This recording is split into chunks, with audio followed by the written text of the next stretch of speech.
Hello everyone, this is White Wolf. We're going to be going live. And I had this message on my heart about divine healing presence. So the intrinsic nature of finding distinction within the wisdom that is bestowed to us every single day helps us connect into the very nature of allowance. So we have accountability over our assumptions. So we see that what our assumptions are just illusions, are just thoughts, are just things that we say but we actually don't mean. So sometimes it's changing the structure of what you think is a belief or a thought or an emotion. So when we're connecting deeper into our wisdom and into our state of willpower and connection and presence, we open up something within ourselves to be divinely guided and divinely appointed of giving a message. So sometimes messages are interpretations of how you're able to move along divine placement and divine action. So divine action helps you see that everything you do has a reason attached to it. It helps you open up in some type of way into self-realization of seeing different ways of promoting the sense of dimension, the sense of experience, and the sense of connecting back into your state of will, into your state of connection.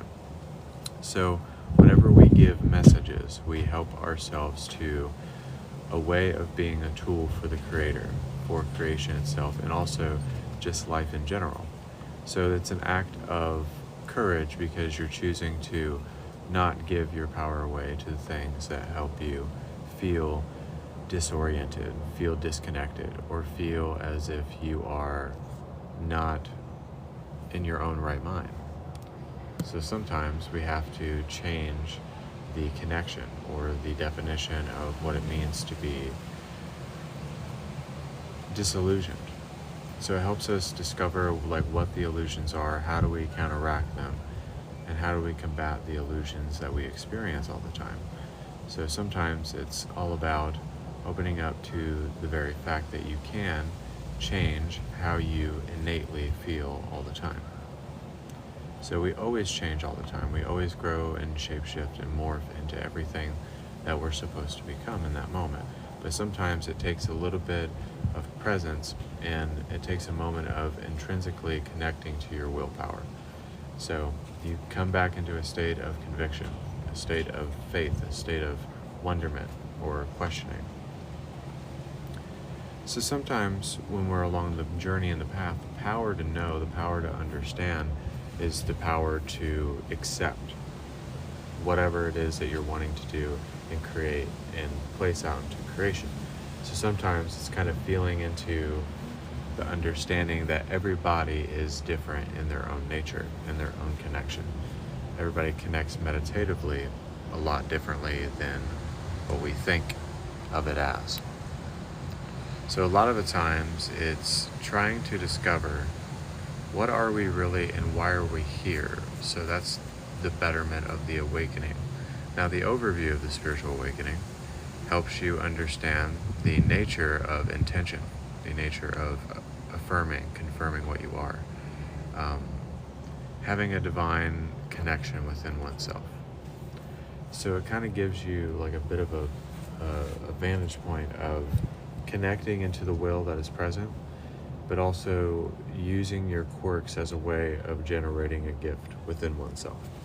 So enjoy your quirks, enjoy the things that are obtuse about yourself, that don't really add up, because they will eventually add up and they will overlap in a good way, in different ways of expressing your I am. So when you choose to express your I am presence, you choose to express connection, then you change how you feel about the direct experience of connecting to energy. So it's an action, it's an oath, it's something about your faith that's being tested. So it's kind of finding out, even though our faith is tested most of the time, every single day, we are clouded with thoughts. They try to get in between what we're supposed to do. And sometimes it clouds your judgment, but you have to be in the ongoing motion of change. That helps you change and open up distinctly of how you can express a deeper state of connection within your willpower, within how you perceive reality. So daily encouragement and daily acknowledgement will open up different things for you, and it will open up a different state of clarity within yourself. And it will kind of give you like a taste of what the divine has to offer.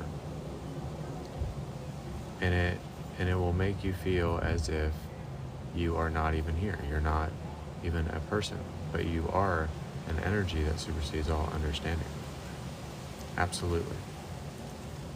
That all energetic beings, everybody that's on this awakened path, is connecting to the wisdom of relating towards Source, being connected to Source, being a conduit of Spirit.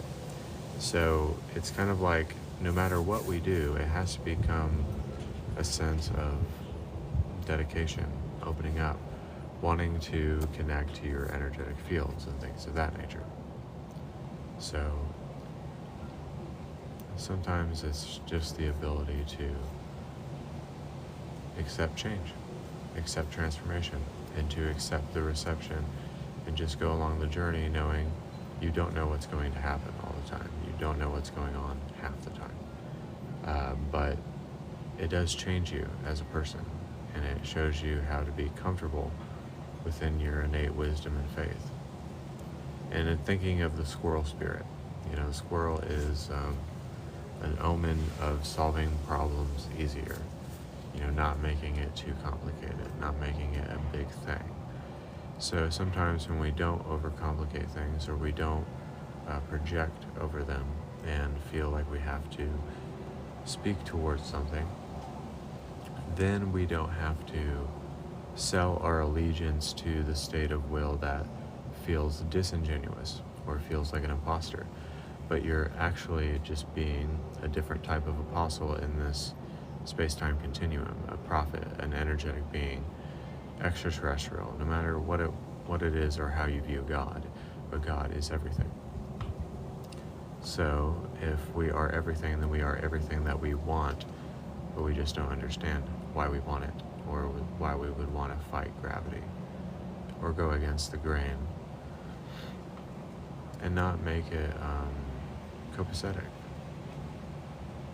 We got to make it copacetic in our ways to connect and open up and not be afraid of that connection, and make it very consecrated.